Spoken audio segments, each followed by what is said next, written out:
जय गुरुदेव, जय जिनेंद्र। कैसे हैं आप सब? आरज़ू ख्वाहिश में आप सभी का स्वागत है। आज हम बात करेंगे हनुमान जयंती के बारे में। हनुमान जयंती कब है, विशेष क्या पूजा करनी चाहिए, किस तरह से पूजा करनी चाहिए और विशेष उपाय।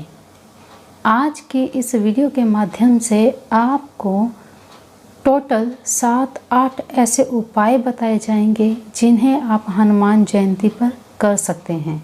तो पूरी विधि के हिसाब से, पूरी विधि जिस तरह से उपाय करने हैं, मंत्र भी हैं इसमें, कुछ बहुत आसान उपाय हैं, आप बड़े आराम से कर सकते हैं और इन उपायों से आपको निश्चय ही जिस के लिए ये उपाय हैं उन कार्यों में आपको निश्चय ही सफलता मिलेगी।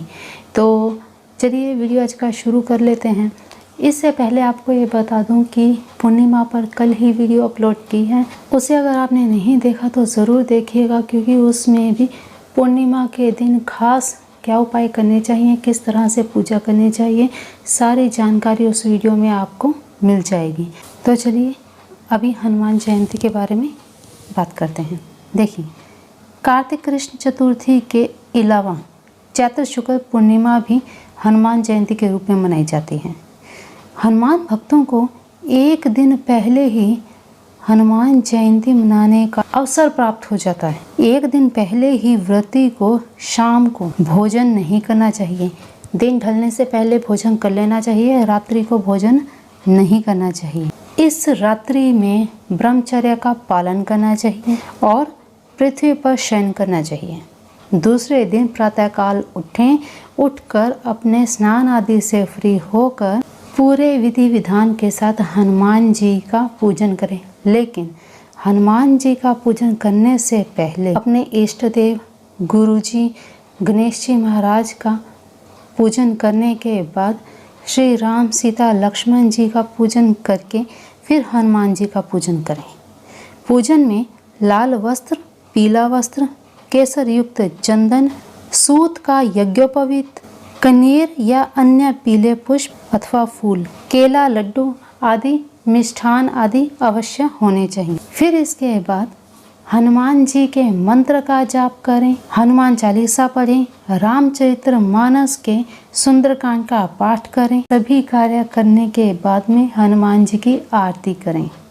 तो इस तरह से ब्रह्मचर्य का पालन करते हुए इस व्रत को करना चाहिए। अवश्य ही हनुमान जी आपके ऊपर अपनी कृपा दृष्टि, दया दृष्टि ज़रूर बनाएंगे और आपके सभी बिगड़े काम बनाएंगे। तो आज के दिन क्या उपाय करने हैं, चलिए पहले हम बात कर लेते हैं। देखिए, यूँ तो हर व्यक्ति बहुत मेहनत करता है, लेकिन कई बार उसे मेहनत का फल नहीं मिलता। इसके कई कारण हो सकते हैं। जैसे ज्योतिषी के अनुसार अगर कोई अशुभ ग्रह योग हो तो पूरी मेहनत के बाद भी फल नहीं मिलता।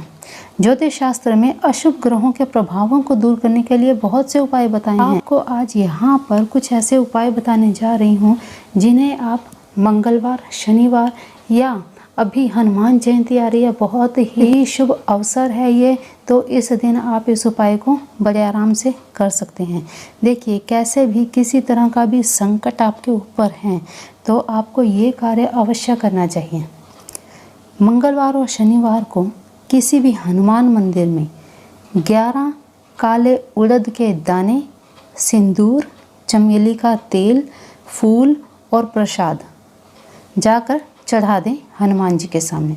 साथ ही सुंदरकांड का पाठ करें, या अगर आपके पास समय नहीं है सुंदरकांड का पाठ करने, क्योंकि सुंदरकांड का पाठ कम से कम 1 घंटे में पूर्ण होता है, वो भी तब अगर आपने पहले भी किया है। अगर आप पहली बार कर रहे हैं तो कम से कम 2 घंटे चाहिए। अगर आपके पास समय का अभाव है तो आप हनुमान चालीसा का पाठ कर सकते हैं। हनुमान चालीसा का पाठ कीजिए। मंगलवार और शनिवार को हनुमान जी का विधि पूर्वक पूजन करें। आपके सभी प्रकार के कष्ट और क्लेश नष्ट हो जाएंगे। इसके साथ ही अगर आपकी कुंडली में शनि के अशुभ प्रभाव हैं तो वो भी दूर हो जाएंगे। इस उपाय के करने के कुछ ही दिनों बाद आपको इसका प्रभाव अपने आप ही नजर आने लगेगा। लेकिन यहाँ पे आपको एक चीज़ का ध्यान रखना है, पूरी अपनी पवित्रता का ध्यान रखना है, अर्थात ब्रह्मचर्य का पालन करना है इस उपाय को करते हुए। हनुमान जी ब्रह्मचारी थे, इस बात का सभी को ध्यान है, तो इस बात को ध्यान रखते हुए सभी उपाय करें। इसके साथ कुछ चीज़ें और ध्यान रखनी है। देखिए, किसी भी स्थिति में घर के बड़े बुजुर्गों सहित किसी भी बाहर के भी किसी बड़े बुजुर्ग का आपने दिल नहीं दुखाना है, उनका सम्मान करना है। ये कार्य आपने हमेशा अपने माइंड में फिट रखना है, इसे कभी नहीं भूलना है। बात कर लेते हैं इंटरव्यू में सफलता पाने के लिए आपको हनुमान जयंती के दिन क्या करना चाहिए। इंटरव्यू में सफलता पाने के लिए 5 अभिमंत्रित कोड़ियाँ ले लीजिए, उस पर हल्दी का तिलक लगाइए। एक तिलक लगाने के बाद उसे अपने ऊपर से 9 बार उतारें, एंटी क्लॉकवाइज 9 बार उतारना है। फिर आप इसे किसी भी ब्राह्मण को उचित दक्षिणा के साथ, जो भी आपकी इच्छा हो, 11, 21, 51, 101 जितनी भी आपकी इच्छा हो, मंदिर में जाकर किसी ब्राह्मण देव को ये 5 कोड़ियों के साथ दे दें उन्हें। सिर्फ इतना आपको कार्य करना है, आपको अवश्य ही इंटरव्यू में सफलता मिलेगी। अगर आपका आने वाले कुछ दिनों में किसी नौकरी के लिए इंटरव्यू होने जा रहा है, तो आप हनुमान जयंती के दिन ये उपाय कर लीजिए, निश्चय ही आपको इंटरव्यू में सफलता मिलेगी। लेकिन इसके साथ साथ ये उपाय आप करेंगे, इसके साथ साथ आपको अपनी तैयारी भी करनी है। ये नहीं कि ये उपाय कर लिया और तैयारी आपने की नहीं और फिर आप सोचेंगे कि हाँ उपाय ने काम नहीं किया। तैयारी बिल्कुल साथ में कीजिए, तभी उपाय भी आपको सपोर्ट करेगा। चलिए अब बात करते हैं आपकी विशेष मनोकामना पूर्ति के लिए। अपनी किसी भी विशेष मनोकामना को जल्दी से पूर्ति करने के लिए हनुमान जयंती या अन्य कोई शुभ मुहूर्त, जैसे पुष्य नक्षत्र हो गया, रवि पुष्य नक्षत्र हो गया, या सर्वार्थ सिद्धि योग हो गया, इन योगों में, अमृत सिद्धि योग, इन योगों में भी आप इस उपाय को कर सकते हैं। बरगद के एक पत्ते पर अपनी मनोकामना लिख दीजिए और इसे जल प्रवाह कर दीजिए। सिर्फ इतना काम आपको करना है, आपकी इच्छा अवश्य ही पूरी होगी। अगर एक बार में आपका ये कार्य नहीं होता, आपकी इच्छा पूरी नहीं होती, फिर इसे दोहरा लीजिए, फिर इसे किसी शुभ मुहूर्त में, शुभ योग में फिर से इस उपाय को कीजिए। कम से कम 5 बार आप, हर बार जब भी शुभ योग आता है उस समय आप इस उपाय को कीजिए, निश्चय ही आपकी इच्छा पूरी होगी। चलिए बात कर लेते हैं इसके बाद, अगर आपको बार बार रोग सता रहे हैं, कोई ना कोई रोग आपको लगा ही रहता है, तो उसके लिए आपको क्या करना चाहिए। अगर आप किसी ऐसे रोग से पीड़ित हैं जो काफ़ी लंबे समय से आपको परेशान कर रहा है, तो इससे राहत पाने के लिए अपने इष्ट देव का ध्यान कीजिए पहले। उसके बाद इसे आप रामनवमी के दिन भी कर सकते हैं, हनुमान जयंती पे भी और नवरात्रि में भी। तो अभी हनुमान जयंती आ रही है तो इस दिन आपको करना है। जटा वाला एक पानी वाला नारियल लेना है, ठीक है। जिस नारियल को हम कलश स्थापना में यूज़ करते हैं वो नारियल लेना है। उसे 7 बार अपने सर से उतारना है एंटी क्लॉकवाइज, और उसे जल प्रवाह कर देना है। सिर्फ इतना कार्य करना है आपको, एक ही बार करना है, इसे बार बार नहीं करना है। लंबे रोग से आपको मुक्ति मिलेगी और आप एकदम स्वस्थ हो जाएंगे। जैसे ही आप नारियल को अपने सर से उतारेंगे, वैसे ही आपके सर से, आपके शरीर से आपकी सारी बीमारियां दूर हो जाएंगी। इसके बाद बात कर लेते हैं आपके शत्रुओं से आपकी रक्षा कैसे हो। अगर आपको किसी प्रकार का शत्रु भय हो और आप अस्वस्थ रहते हों, तो रामनवमी अथवा हनुमान जयंती के दिन इस मंत्र को, स्क्रीन पर यह मंत्र दिया है, इस मंत्र को 324 बार जपें। इसके बाद हनुमान जी को याद करते हुए, उन्हें प्रार्थना करते हुए लड्डू और पान का भोग लगाएं। इस तरह से ये मंत्र सिद्ध हो जाएगा। फिर रोज़ स्नान करने के बाद 3 बार 3 बार इस मंत्र को पढ़ें और अपने शरीर पर, पूरे शरीर पर हाथ फेरें। इसके प्रभाव से आपका शरीर हमेशा ही विपत्तियों से सुरक्षित रहेगा। अगर आपको ऐसा लगता है कि आप बहुत बड़े संकट में फंसे हुए हैं, आपके ऊपर बहुत बड़ी विपदा आ गई है, तो तुरंत इस मंत्र का उच्च स्वर में जाप करना शुरू कर दीजिए। हनुमान जी तुरंत आपको उस विपत्ति से बाहर निकाल देंगे। मंत्र आपके सामने है, इस मंत्र का बड़े सही से उच्चारण करना है। ये शाबर मंत्र है और शाबर मंत्र बहुत जल्दी सिद्ध होते हैं।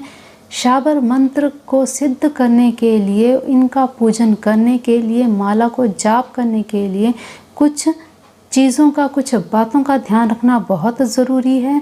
तो डिस्क्रिप्शन में लिंक दिया है, उस वीडियो को पहले देख लीजिए, फिर इस मंत्र का आप जाप कीजिए, ताकि आपको इस मंत्र का पूर्ण प्रभाव मिले और आपसे कोई गलती ना हो।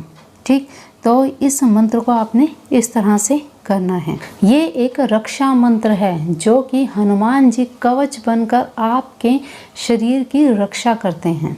इसी के साथ शत्रुओं पर ही विजय पाने के लिए, अगर आप पर कोई मुकदमा चल रहा है या आप किसी केस में फंसे हुए हैं, उससे निकलने के लिए आपको ये अगला उपाय बताने जा रही हूँ। नवरात्रि के दिनों में और हनुमान जयंती के समय आप ये उपाय कर सकते हैं।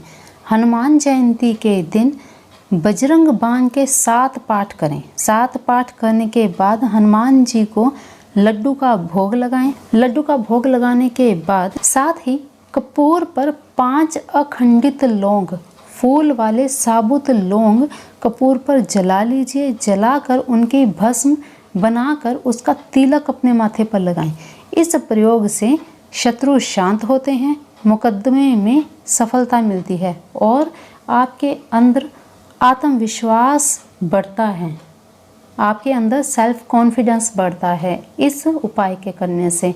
तो बहुत ही प्रभावशाली ये उपाय है, बहुत ही अच्छा ये उपाय है, आपके लिए अवश्य इसे करना चाहिए। आजकल के जैसा समय चल रहा है, अवश्य इस उपाय को करना चाहिए। इनमें से आप अगर एक भी उपाय कर लेते हैं अपनी विपत्तियों को दूर करने के लिए, तो निश्चय ही आपकी सारी समस्याओं के हल हो जाएंगे। लेकिन इनको पूरी पवित्रता के साथ, पूरे विश्वास के साथ, पूरे दृढ़ निश्चय के साथ करना है।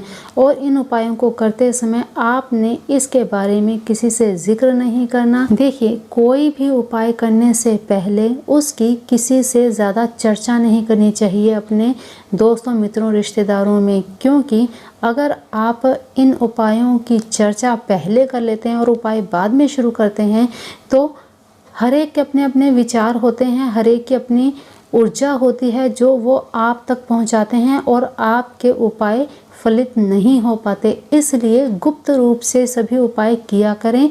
जब आपको इनमें सफलता मिल जाए, तब आप वो उपाय किसी दूसरे को बता सकते हैं कि हाँ, इस उपाय से मुझे ये फ़र्क पड़ा, आप भी कर सकते हैं और आपको भी उसमें सफलता मिलेगी। इसलिए पहले आप उस उपाय को गुप्त रूप से करिए, ताकि आपके किए गए उपाय के ऊपर किसी का नकारात्मक प्रभाव ना पड़े।